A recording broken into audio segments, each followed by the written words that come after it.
Number 1 اس رات میں قرآن نازل ہوا. نمبر 2 یہ نمبر آپ نے یاد. نمبر 2 اس رات قبرستان جانا چاہیے. نمبر 3 اس رات تقدیر کے فیصلے بولو ہوتے ہیں, پورے سال کا لکھا جاتا ہے. نمبر 4 اس رات کو نہانا دھونا چاہیے, غسل کرنا چاہیے. نمبر 5 وہ تو آخر میں بتاؤں گا. نمبر 5 حلوے مانڈے, حلوہ ولوا. نمبر 6 پٹاخے. نمبر 7 عبادت. یہ 7 چیزوں کے علاوہ بھی ہے کچھ نہیں ہے نا؟ 7 چیزیں بھائی, یہی 7 چیزیں ہیں. ہاں نمبر 7 15 شعبان کا روزہ رکھنا. اور کوئی چیز نہیں, وہ تو قبرستان جانے میں آ گیا نا. یہی چیزیں. تو اب ہم نمبر وار چلتے ہیں. پہلی بات تو یہ کہ اس رات قرآن نازل ہوا, یہ بھی کسی دلیل مضبوط دلیل سے ثابت نہیں ہے. صاف طور پہ قرآن میں ہے انا انزلناہ فی لیلۃ القدر, ہم نے قرآن کو لیلۃ القدر میں نازل کیا. اور دوسری طرف قرآن میں آتا ہے شہر رمضان الذی انزل فیہ القرآن, رمضان وہ مہینہ ہے جس میں قرآن نازل ہوتا ہے. اور ہمیں حدیث سے بھی پتہ چلتا ہے کہ لیلۃ القدر کہاں ہوتی ہے؟ رمضان. تو پتہ چلا یہ کہاں نازل ہوا ہے؟ رمضان میں. بعض علماء نے کہا کہ وہ جو قرآن کی آیت ہے کہ انا انزلناہ فی لیلۃ مبارکۃ, ہم نے اس کو برکت والی رات میں نازل کیا ہے, تو اس سے مراد 15 شعبان ہے. کسی صحیح حدیث میں ایسا کوئی تذکرہ نہیں ملتا. تو اس سے مراد بھی کیا ہے؟ لیلۃ القدر. کیونکہ یہ جو تعویل کی جاتی ہے نا کہ آسمان دنیا تک لیلۃ القدر میں آ گیا اور پھر شب برات میں نیچے آنا شروع ہوا, یہ جب کوئی اس کے مقابلے میں مضبوط دلیل ہی نہیں ہے تو ایسی تعویل کرنے کی ضرورت کیا ہے؟ آپ کو سمجھ رہے ہو نا؟ تو قرآن صاف کہہ رہا ہے. کیونکہ جہاں آتا ہے نا مبارک رات میں نازل کیا, اس میں آگے آتا ہے فیہا یفرق کل امر حکیم, اس میں بڑے بڑے فیصلے ہوتے ہیں.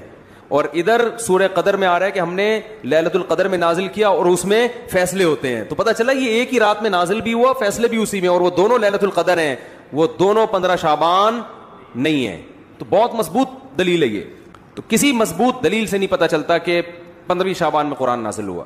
دوسرا مسئلہ تقدیر کے فیصلے, تو وہ بھی اسی سے حل ہو گیا. قرآن کہہ رہا ہے جس رات میں قرآن نازل ہوا اسی میں جبریل آتے ہیں, من کل امر, تمام کی قسم کے فیصلے. اصل میں تو ازل سے فیصلے ہو چکے ہیں, وہ تو ہو چکے ہیں, لیکن فرشتوں کو کام سونپ دیا جاتا ہے نا کہ ایک سال میں کیا کرنا ہے, تو وہ ہو چکے ہیں.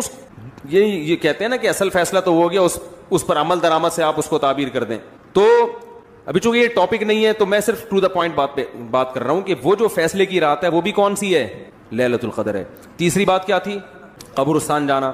تو قبرستان جانے کی جو حدیث پیش کی جاتی ہے کہ نبی صلی اللہ علیہ وسلم رات کو آہستہ سے 15 شعبان کی رات کو اٹھے, اور امی عائشہ بھی آپ کے پیچھے چلی گئیں, آپ نے جنت البقیع کے مردوں کے لیے مغفرت کی دعا کی اور آپ صلی اللہ علیہ وسلم واپس تشریف لے آئے. تو اس سے پتہ چلتا ہے کہ 15 شعبان کو کہاں جانا چاہیے؟ قبرستان جا کے مردوں کی مغفرت کی دعا کرنی چاہیے. اس پہ چند اشکالات ہیں. نمبر 1 یہ حدیث صحیح نہیں ہے, اور اس کی دلیل کیا ہے صحیح نہ ہونے کی؟ وہ میرا آڈیو بیان میں پوری سند اور اس کی راویوں کی پوری تحقیق میں نے پیش کی ہے. یہ حدیث صحیح نہیں ہے. لوگ کہتے ہیں فضائل میں ضعیف حدیث چلتی ہے. یہ فضیلت نہیں ہے, یہ مسئلہ ہے, یہ مسائل ہیں.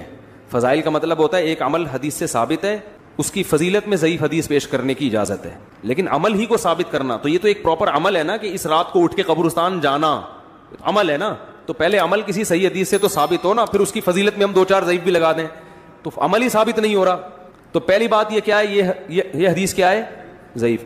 دوسری بات, فرض کر لو یہ حدیث صحیح ہے, تو سوال پیدا ہوتا ہے اگر یہ عمل باقاعدہ سنت ہوتا تو صحابہ میں کسی نے تو یہ کام کیا ہوتا, کیونکہ صحابہ تو سنت پہ بہت حریص تھے.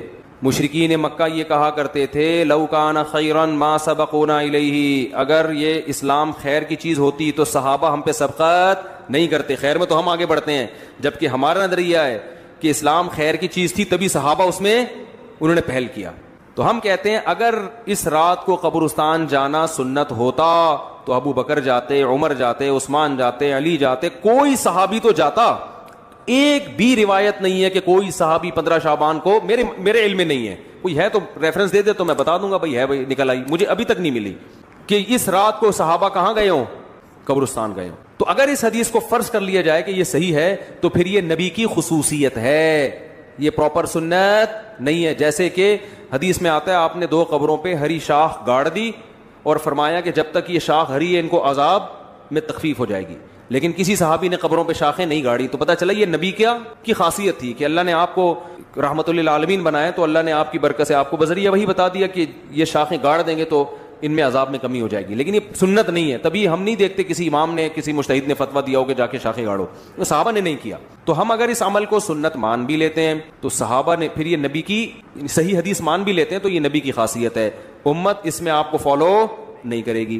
تیسری بات, فرض کر لو کہ یہ نبی کی یہ حدیث بھی صحیح ہے, یہ بھی فرض کر لو, حالانکہ غلط چیزیں فرض کر رہے ہیں آپ, لیکن فرض کر لو, فرض کرنے پر گورنمنٹ کی طرف سے کوئی پابندی نہیں ہے.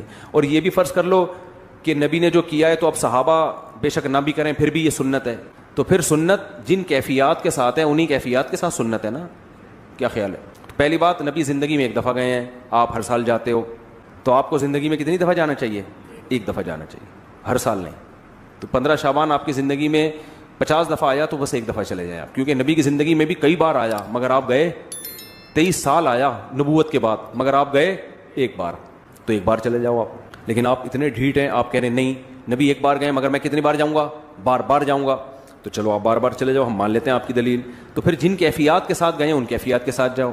وہ کیفیت کیا تھی؟ چپکے سے رات کو کسی کو اٹھائے بغیر نکلے, کہ پتہ امی عائشہ کی بھی آنکھ کھل گئی تھی تو پتہ چل گیا, ورنہ آپ ان سے بھی چھپا رہے تھے. اور چلے گئے اندھیرے میں جب کوئی بھی نہیں ہے, چپکے سے دعا کر کے واپس آ گئے. تو آپ کو بھی چاہیے جب سناٹے دار قبرستان میں خاموشی ہو, کتے بھونک رہے ہوں, ستارے چمک رہے ہوں, آپ اپنی وائف کو بھی نہ بتائیں, اور چپکے سے آپ کسی کو بتائے بغیر اندھیرے قبرستان میں جہاں کوئی لائٹ نہیں, کوئی وہ پھر وہ عجیب سی چیز ہو جائے گی, پھر وہ کوئی چیز نہیں ہے وہاں پہ آپ گئے, اور وہاں سے آپ دعا کر کے جب واپس آنے لگے تو کل آپ کے لیے دعائیں ہو رہی ہیں. اتنا خوف ہو کا عالم وہاں پہ, آپ ڈر خوف سے آپ کا, کیونکہ اکثر لوگوں کے ساتھ یہ اتنا جگرا بہت کم لوگوں کا ہے کہ اندھیرے میں قبرستان میں جائیں اکیلے. اور اس زمانے کے قبرستان میں تو لائٹنگ کا تصور ہی نہیں تھا, بالکل دور دراز ہوتے تھے واقعی قبرستان. ایسے قبرستان میں جہاں ہو کا عالم ہو آپ گئے, تو میرا خیال ہے اب گئے آپ, اب اگلے سال آپ کے رشتہ دار آپ کے لیے دعا, پھر بھی اگر آپ زندہ سلامت آ گئے. تو پھر یہ ہونا چاہیے, آپ جا رہے ہیں جتھے بنا کے, نہا دھو کے تیار ہو کے, او بھائی چلو بھائی سارے, پھر وہاں پہ جو ڈرامے بازیاں ہو رہی ہیں, اب تو ڈیٹنگ پوائنٹ بنتے جا رہے ہیں قبرستان, اللہ کی پناہ ہے. وہاں بیٹھے ہوئے ہوتے ہیں, پتہ نہیں کیا قوالیاں ہو رہی ہیں, یہ ہو رہا ہے, تو یہ کہاں سے ہو گیا بھائی؟ تو یہ ہو گیا قبرستان, آگے کیا رہ گیا؟ تو اس لیے قبرستان نہ جائے کریں اس رات, کوئی ثابت ہی نہیں ہے, کچھ بھی نہیں ہے یہ. تیسری چیز ہو گئی, 2 ہو گئی, 3 نمبر پر نہانا. نہانے پہ بھی کوئی حدیث موجود نہیں ہے, اور ویسے بھی نہانا دھونا تہواروں میں ہوتا ہے, عبادت کی راتوں میں کوئی اس لیے نہا لے کہ میں صاف ستھرا ہو کے عبادت کروں گا, تو وہ تو اس رات کی خاصیت نہیں ہے نا. وہ تو کبھی بھی تہجد پڑھنا ہو نہا کے پڑھ لو, آپ لیلۃ القدر میں نہا لو, لیکن اسپیشل اس رات کی وجہ سے نہانا, تو یہ ہوتا ہے تہواروں میں. اور تہوار اسلام میں دن کی روشنی میں ہوتے ہیں, رات کی روشنی میں. عیسائیوں کے تہوار ہوتے ہیں, ہندوؤں کے ہوتے ہیں, مسلمانوں کے نہیں ہوتے. عید الفطر, عید الاضحیٰ میں صبح صبح نہا دھو کے ہم نکلتے ہیں صبح. اسلام میں رات کو تہوار ہی نہیں ہے. کیوں نہیں ہے؟ رات کو توجہ گناہوں کی طرف جاتی ہے, شراب کباب کی طرف جاتی ہے, اس لیے اسلام اور تہواروں کو سیلیبریٹ کیا جاتا ہے نا, تہواروں کو میں خوشی منائی جاتی ہے. تو اسلام نے خوشی منانے کے لیے دن کا ٹائم دے دیا, اس میں پھر شراب کباب کی طرف توجہ نہیں جاتی, اور بتیاں جلا ہی نہیں سکتے آپ اس میں, ٹھیک ہے نا. دن میں آپ بتی جلاؤ گے نظر ہی نہیں آئے گی نا. تو تہوار دن میں رکھے ہیں, رات میں رکھے ہی نہیں اسلام نے, تو بتی کا خرچہ بھی بچے گا آپ کا, ٹھیک ہے نا. تبھی ہم کہتے ہیں جو 12 ربیع الاول رات کو بتیاں لگائی جا رہی ہیں, اور اس کو عید بھی کہا جا رہا ہے, تو عید رات کو نہیں ہوتی, عید کب ہوتی ہے؟ دن میں ہوتی ہے, اور دن میں بتی نظر ہی نہیں آئے گی. تبھی عید الفطر, عید الاضحیٰ میں بتیاں جلاتے ہی نہیں ہیں لوگ. تو اس لیے اسلام میں یہ والا سیٹ اپ ہی ایسا رکھ دیا کہ بتی کا پہلے ہی لوڈ شیڈنگ سے مر رہے ہیں, ٹھیک ہے نا. ایسا سیٹ اپ بنا دیا اسلام نے. شراب کباب کی طرف توجہ نہیں جاتی. اسلام انسان تمیز سے نہا دھو کے مسجد میں نماز پڑھے گا, آئے گا, جلیبیاں کھائے گا, چلو بس یہ ہو جاتا ہے. تو تہوار دن میں ہوتے ہیں, رات میں نہیں ہوتے, اس لیے اس رات میں نہانا دھونا بھی کہیں ثابت نہیں ہے. اور حلوے مانڈے بھی خوشی کی رات کہا جاتا ہے. تو خوشی کی رات, ایک تو حلوہ ثابت نہیں ہے, دوسرا یہ خوشی کی رات ہے نہیں. اگر اس کو بہت زیادہ فرض کیا جائے گا تو عبادت کی رات کہا جائے گا. وہ حلوہ کھا کے ویسے بھی عبادت نہیں ہو سکتی. حلوہ کھاؤ گے تو ٹن ہو جاؤ گے آپ, ٹھیک ہے نا. دماغ پہ میٹھا, جب بھی میں تو میٹھا کھاتا ہی نہیں ہوں. میں جب بھی دعوت میں جاتا ہوں لوگ مجھے میٹھا پیش کرتے ہیں, میٹھا شربت پیش کرتے ہیں, کھائیں نا. میں کہتا ہوں نہیں, کہتے ہیں کیا شوگر ہے؟ میں کہتا ہوں الحمدللہ شوگر نہیں. پھر کیوں نہیں کھا رہے بھائی؟ میٹھا کھاؤں گا ٹن ہو جاؤں گا میں. کیا فائدہ اپنے آپ کو, جب جو باڈی کو ضرورت تھی وہ ہمیں مل گیا ہے. اب یہ کھائیں گے تو باڈی کو کوئی فائدہ بھی نہیں ہے, اور خام خواہ کی ذہن کی فریشنس کی ایسی کی تیسی. ایک شربت کا گلاس آپ پی لو, آپ کو تھوڑی دیر میں سستی محسوس ہوتی ہے.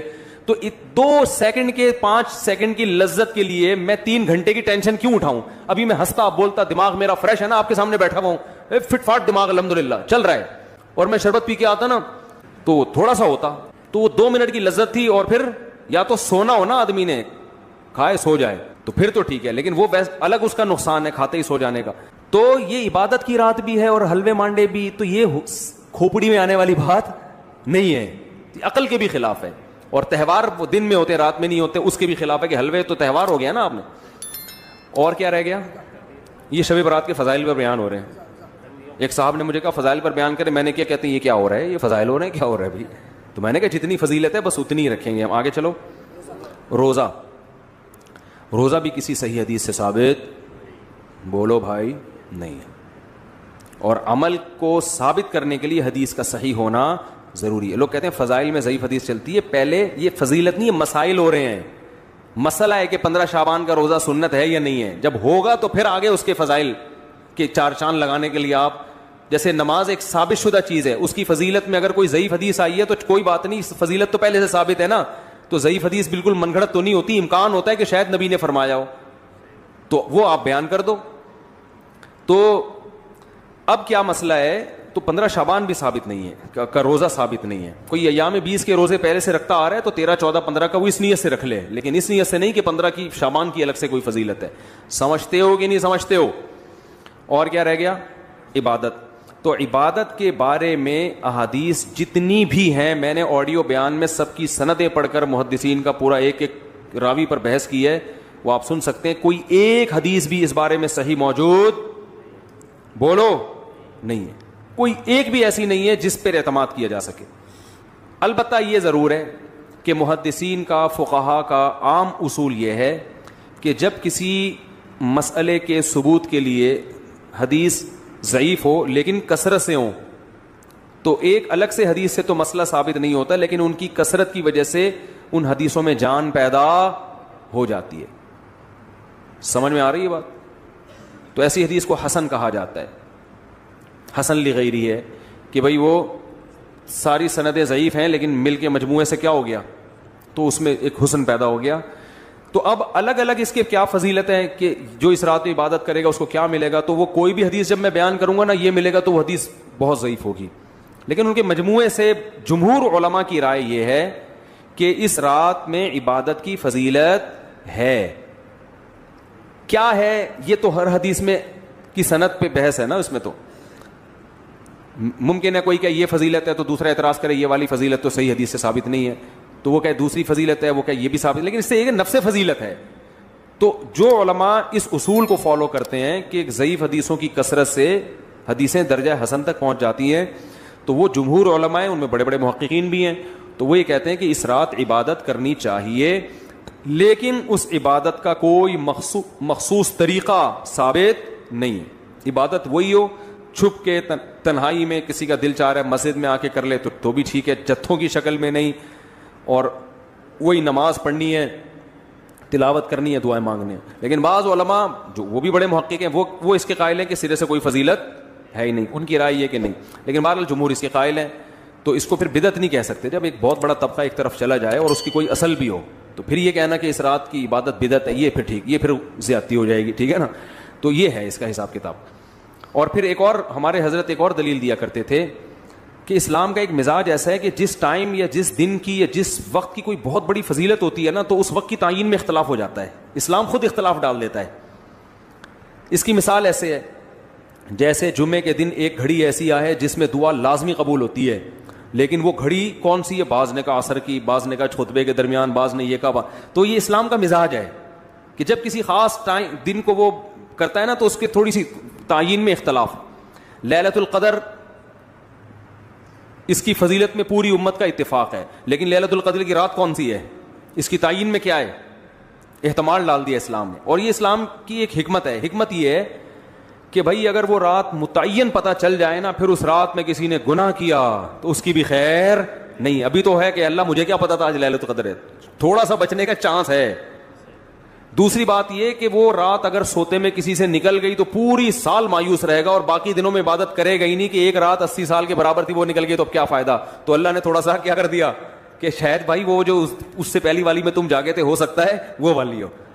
تو یہ اسلام کا ایک مزاج ہے جو ہمیں دوسری حدیثوں سے پتہ چلتا ہے. تو ہمارے حضرت ایک بڑی زبردست دلیل یہ دیا کرتے تھے. ہمارے حضرت کی رائے بھی یہ تھی کہ وہ قائل نہیں تھے شب برات کی فضیلت کے, لیکن بہرحال جمہور علماء کا یہ قول ہے اور بڑے بڑے مفتیان کرام اس میں داخل ہیں. اس کو بدعت کہنا ٹھیک نہیں ہے, لیکن ان کے ایک ذوق تھا. وہ یہ کہتے تھے کہ اگر یہ اتنی فضیلت والی رات ہوتی تو اسلام کے مزاج سے پتہ چلتا ہے کہ اس کی تعیین میں اللہ کیا ڈال دیتے, اختلاف, کہ یا تو وہ 14 ہے یا وہ 15 ہے. ایک ان کا ذوق تھا. لیکن بہرحال جمہور کی رائے وہ بڑی مضبوط رائے ہے, وہ بھی بڑی مضبوط رائے ہے, ٹھیک ہے نا, اور فتویٰ بھی اسی پہ دیا جاتا ہے کہ اس رات کو عبادت کرے گا تو دوسری راتوں کی نسبت اس کو ثواب زیادہ. وہ پٹاخے وٹاخے تو ہیں ہی نہیں, وہ تو لوگوں نے ویسے ہی بنائے ہوئے.